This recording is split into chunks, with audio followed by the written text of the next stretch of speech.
नमस्कार दोस्तों, स्वागत है आप सभी का डिफेंस स्कोप के नए वीडियो में।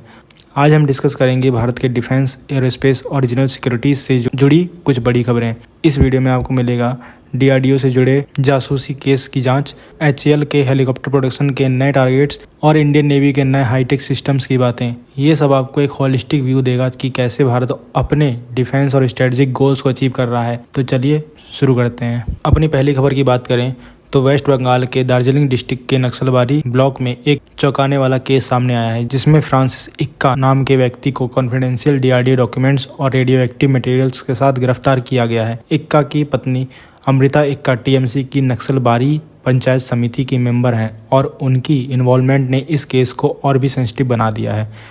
एक जॉइंट ऑपरेशन के दौरान आर्मी और वेस्ट बंगाल पुलिस ने बेलगाची गाँव में रेड करके इक्का के घर से रेडियो एक्टिव कैलिफोर्नियम और डीआरडीओ के सेंसिटिव डॉक्यूमेंट्स रिकवर किए हैं।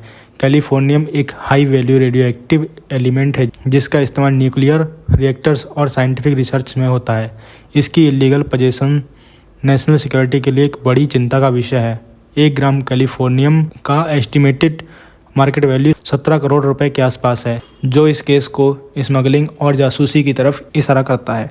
अथॉरिटीज़ का मानना है कि इक्का का कनेक्शन किसी फॉरेन इंटेलिजेंस नेटवर्क से हो सकता है और उनकी क्वेश्चनिंग ऑनगोइंग है। अगर ये सस्पिशन कंफर्म होता है तो ये केस इंडिया के लिए एक बड़ी सिक्योरिटी ब्रीच का प्रमाण होगा। नक्सलबारी जैसे सेंसिटिव एरिया में इस तरह के मटेरियल्स का होना इंटरनल सिक्योरिटीज़ और इंटेलिजेंस प्रोटोकॉल्स के लिए एक वेकअप कॉल है। अब बात करें अपनी अगली खबर की तो एचएएल अपने ALH ध्रुव प्लेटफॉर्म के लिए एक और मेजर माइलस्टोन अचीव करने की तैयारी में है।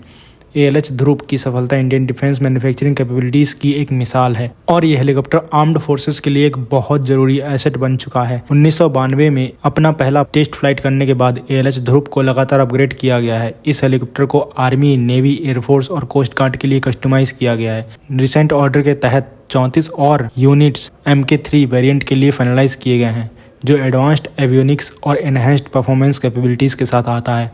एचएएल का लक्ष्य है कि 2028 तक 500 हेलीकॉप्टर्स प्रोड्यूस करें, जो डिफेंस और ह्यूमैनिटेरियन मिशंस के लिए एक गेम चेंजर होगा।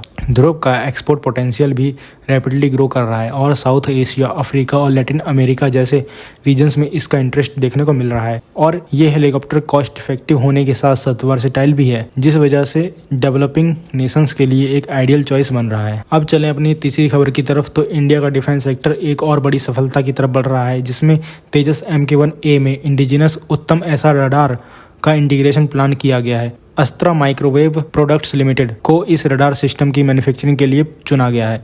उत्तम ऐसा रडार डीआरडीओ के इलेक्ट्रॉनिक्स और रडार डेवलपमेंट एस्टेब्लिशमेंट द्वारा डिज़ाइन किया गया है और ये 912 TR मॉड्यूल्स के साथ आता है।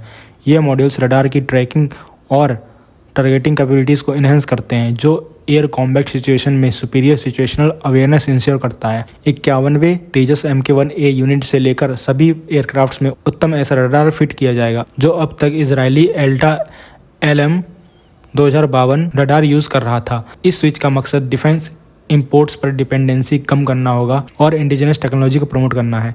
ये डेवलपमेंट इंडिया की सेल्फ रिलायंस स्ट्रेटजी और मेक इन इंडिया इनिशिएटिव के लिए एक बड़ी जीत है। अब बात करें अपनी अगली खबर की तो कोलकाता के मनिकतला एरिया के JN रॉय हॉस्पिटल ने एक ऐसे फैसले की घोषणा की है जिसमें उन्होंने बांग्लादेशी पेशेंट्स का ट्रीटमेंट टेम्पररीली बंद कर दिया है। हॉस्पिटल के ऑफिशियल शुभ्रांशु भक्त के मुताबिक बांग्लादेशी नेशनल्स द्वारा भारत के झंडे का अपमान किया गया, जिस वजह से ये कदम उठाया गया है।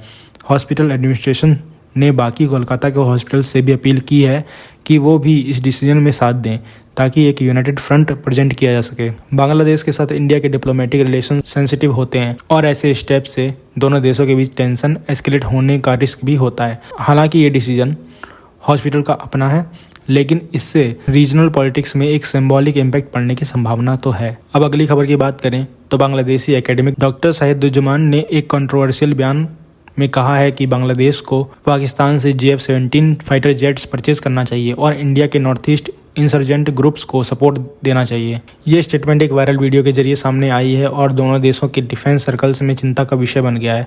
JF-17 जेट्स की तुलना F-35 लाइटनिंग 2 से करते हुए डॉक्टर शाहिदुज्जमान ने उनका लो कॉस्ट और एडवांस्ड कैपेबिलिटीज़ का क्लेम किया है।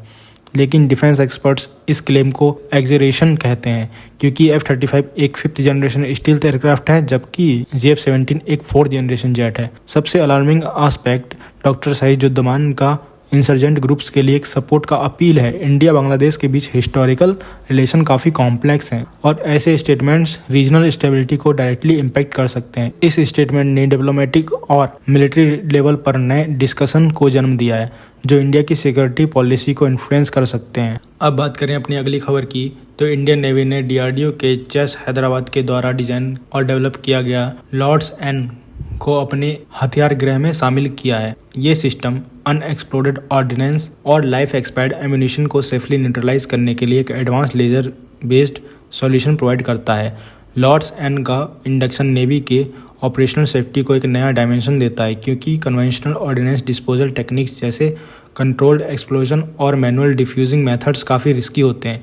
इस सिस्टम्स के थ्रू अनएक्सप्लोडेड ऑर्डिनेंस को लॉन्ग डिस्टेंस से प्रिसाइजली टारगेट किया जा सकता है जिससे ह्यूमन एरर का रिस्क और डिस्पोजल टाइम दोनों कम होते हैं। 28 नवंबर 2024 को वाइस एडमिरल कृष्ण स्वामीनाथन और vice chief of naval staff ने चेस के डायरेक्टर डॉक्टर जगन्नाथ नायक को इस ब्रेक थ्रू डेवलपमेंट के लिए कांग्रेचुलेट किया। लॉर्ड्स एन का operational deployment demanding missions, high risk zones और ओल्डर एम्यूनिशन स्टॉक डिस्पोजल के लिए क्रिटिकल साबित होगा। यह स्टेप इंडियन नेवी के मेक इन इंडिया इनिशिएटिव के अंडर इंडिजिनस टेक्नोलॉजीज को अडॉप्ट करने की कमिटमेंट का एक और प्रमाण है। इस सिस्टम से फीचर नेवल ऑपरेशन में एफिशिएंसी और सेफ्टी दोनों बढ़ेगा और ये जरूरी होगा कि नेवी के साथ आर्मी और एयरफोर्स भी इस टेक्नोलॉजी को अपने रिस्पेक्टिव डोमेन में अडॉप्ट करें। ये एक मेजर स्टेप है towards making India self reliant इन हाई रिस्क डिफेंस टेक्नोलॉजीज। अब चलते हैं अपनी अगली खबर की तरफ। ग्रुप कैप्टन उत्तम कुमार देवनाथ जो कि रिटायर्ड हैं, उन्होंने स्पुतनिक इंडिया को दिए एक इंटरव्यू में रशिया के ओरेस्निक मिसाइल के लिए इंडियन आर्म्ड फोर्सेस के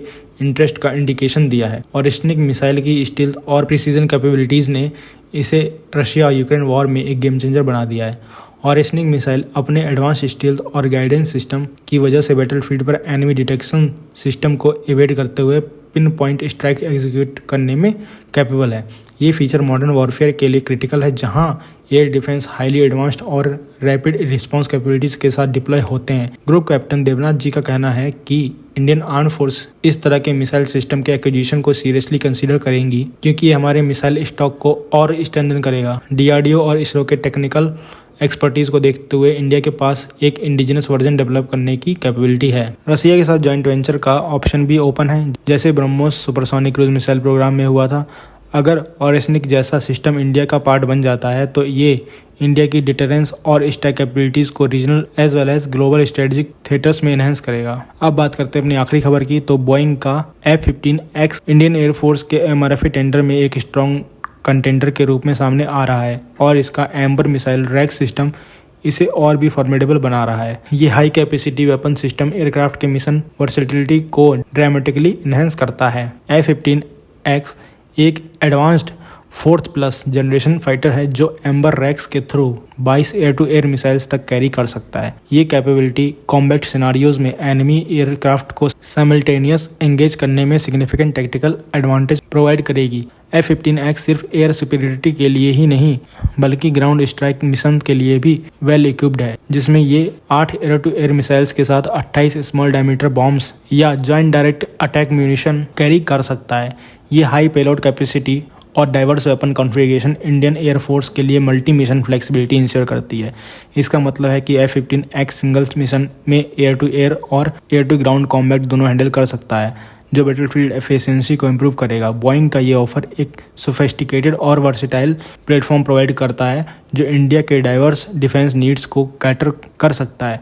अगर F-15X को MRF टेंडर के लिए सिलेक्ट किया जाता है तो ये IAF के फ्यूचर कॉम्बैट ऑपरेशंस में एक पाइवेटल रोल प्ले करेगा specially in high threat environments. तो दोस्तों ये थे आज के सबसे बड़े इंपॉर्टेंट डिफेंस अपडेट्स। अगर आपको ये वीडियो पसंद आई हो तो लाइक, शेयर और सब्सक्राइब जरूर करें। मिलते हैं अपनी अगली वीडियो में।